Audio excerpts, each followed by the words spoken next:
The 2019 NFL Draft for the New York Giants has already been universally panned. Everybody's talking about how Daniel Jones went 6th overall and he shouldn't have went 6th overall. That's just honestly the facts. Like, Daniel Jones should not have gone 6th overall. There is nothing physically about Daniel Jones that wows you at all as a quarterback that would make you believe that he's a 6th overall pick. And I agree. Daniel Jones, I think, was a terrible pick at 6th overall. I think you could potentially have picked Josh Allen at 6th overall. You could have utilized your picks, maneuvered your way to get back up if you really felt like another team was going to select him before 17, and maneuvered your way to get him somewhere in the 10 to 15 range, if you really wanted to, okay? There is something to be said that Dave Gettleman did go out and he did get his guy. If you truly believe that Daniel Jones is your guy, if you truly believe he is a franchise quarterback, if you truly believe he's the future of the Giants, then I understand picking him at 6, if that's truly how you feel. From my perspective, I don't think Daniel Jones was a first-round pick. I don't think he's a very good NFL quarterback at the next level. I just don't think he's going to be that. Now, I could be completely wrong, but that's just the way I feel. But outside of Daniel Jones, did the Giants really have that terrible of a draft? I don't think so. I think they had a decent draft overall. I'm not going to say it's absolutely awful. I do think they got some players here in this draft that I can look at and say, hey, this is value in the 3rd round. This is value in the 2nd round. This is a pretty good player that will help them. Now, in the 1st round, at the other picks, because we all know about Daniel Jones. We all know how I feel about Daniel Jones. I don't think Daniel Jones is a 6th overall pick. I don't think he's a 1st-round pick, and I actually ranked him as my 5th or 6th best quarterback in this draft class. Yes, call me crazy, whatever. I just don't think Daniel Jones is very good. So if you're going to basically give this grade based off their first pick, then I would say that this is an F. But if you have to go off the rest of the draft, which is what I want to focus on, because I know everyone else is going to be focusing on Daniel Jones. So let me step back from Daniel Jones and let's look at the rest of their draft. Dexter Lawrence at 17 is a good pick. Now, is Dexter Lawrence a pass rusher? Purely, no. Did they trade Odell Beckham Jr. for Dexter Lawrence, basically? Sort of. Sort of they did, which is not a good thing. Like, trading, one of the best weapons in the NFL for Dexter Lawrence, that's not exactly ideal. But Dexter Lawrence is going to be a good player. He's going to replace what you had in Snacks Harrison. And he's going to be a player there that's going to be a stud at the D-tackle position for many years to come. I also think his athleticism for his position is being underrated given his size. And he was the only true nose tackle that was available in the 1st round with his combination of size, speed, and skill. And he had basically a really good career at Clemson. He was on a winning team at Clemson. He was a big reason why they were good. And, a pass rusher would have been ideal at this spot, in my opinion. To get a Brian Burns would have been nice. To get another player. Potentially, they could have had a Montez Sweat, and that would have been awesome. But instead, they get Dexter Lawrence. And Dexter Lawrence, I think, will be a good player. I think they could have had better here. But again, I want to say that I think they got a good player in Dexter Lawrence. So, late in the 1st round, they trade up and they get a corner. And we know that the Giants needed a corner. Looking at their depth chart, they have basically Janoris Jenkins and no one else coming into this draft. So they definitely needed to address this position, and they did with 3 different players in this draft class.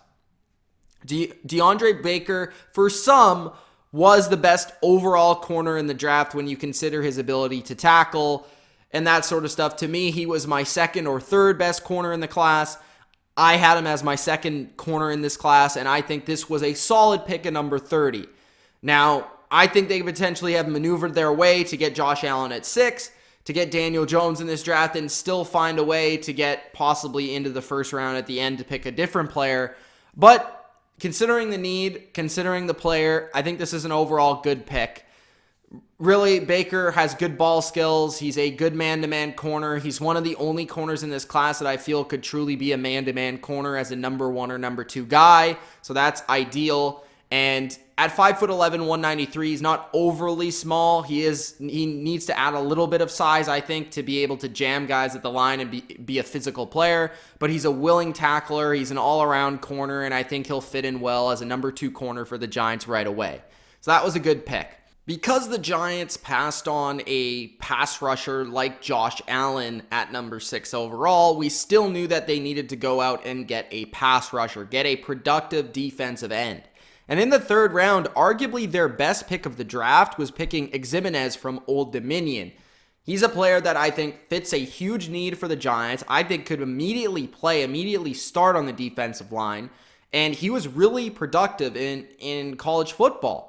18 and a half sacks, or 18 and a half tackles for loss, 12 sacks as a senior, and really was productive in terms of finding a way to strip the football and force fumbles in college. That was sort of his thing. He's a pass rusher. He's a very productive player. It's hard to find those type of players in the 3rd round, and he could potentially prove to be a steal for the Giants in this 2019 NFL draft, and I think could have been their best pick. So yes, they didn't get Josh Allen at 6 overall, but getting Ximenez here at number 95 overall in the 3rd round, solid pick, really good pick, and I think could be their steal. The one pick that I really liked was in the 4th round, Julian Love of Notre Dame, the corner, very solid player in college. I think he's going to be good in the NFL as a slot corner. I don't think he is a guy that can play outside, but I think as a slot corner, he can immediately contribute. So considering they have Janoris Jenkins, DeAndre Baker, and they can throw in Julian Love in there, as well as having Sam Beal, Grant Haley. They can use a lot of different guys in these spots, but I think Julian Love is going to win that slot corner job. I think this was a great pick in the 4th round, great value. I considered him arguably a top 5 corner in this class, and to get him in the 4th round, I think was very nice for the New York Giants, and I think he's going to immediately be a good player. So when you're looking at it, I mean, Julian Love is another good pick in the middle rounds of this draft. So yes, they kind of screwed up with Daniel Jones in my opinion, but the rest of this draft so far has been pretty solid. They get Ryan Connolly from Wisconsin, who has a lot of physical traits to be a good player. He's interesting as an inside linebacker. They definitely needed to add depth at this position, and they did that with this pick. I don't know if he's going to be great or anything, but he has physical tools. Darius Slayton is a intriguing pick because of his speed. He ran a 4.39 in the 40. He also averaged over 20 yards per catch at Auburn. He's a big play downfield receiver, which the Giants really needed because they have Sterling Shepard, they have Golden Tate, but this is the type of receiver that they've missed on their roster. So that was a nice pick as well. And overall, I mean, just looking at this class, they then add some depth on the offensive line, defensive line, and corner as well with Ballentine and Slayton. And I just think that the Giants, overall, when you get past the pick of Daniel Jones, I don't think this draft is as bad as a lot of people are making it out to be. I especially think they had a really good defensive draft later in these rounds. Getting DeAndre Baker, getting 2 guys on the defensive line that will immediately contribute, in my opinion. Getting 2 corners that will immediately contribute. I think they did a good job, and Dave Gettleman deserves praise for his defensive draft. Overall, though, the Daniel Jones pick is going to come down to how this draft is going to be graded 5 years from now. Does he turn out to be a franchise quarterback? Because if he does, this is going to be a great draft. If he doesn't, it's going to be a horrible draft, and everybody's going to remember how bad this pick was. So we'll have to just see and find out. But overall, I am going to give the Giants a B because I feel like they got their guy at quarterback as much as I hate it. They got their guy. The defense was a good overall draft, in my opinion. Yes, they could have got a pass rusher a little bit sooner. Possibly they could have added a linebacker a little bit sooner, but they added to their secondary. They did get a pass rusher that I felt was a good value. They got corners that I felt were good value. They got Dexter Lawrence, even though, yeah, he's basically a Snacks Harrison replacement. He's going to be a good player for a long time, and he was one of the better prospects and a very rare player at that spot at 17. So I like the draft overall, and I can't lie. What do you guys think? Do you hate it just because of the Daniel Jones pick? Do you actually kind of like it? Do you like Daniel Jones? Let me know in the comment section below. Gronk, spike the like button. Subscribe to the channel if you haven't already. It's Mitch of the Bottom Line View. Peace.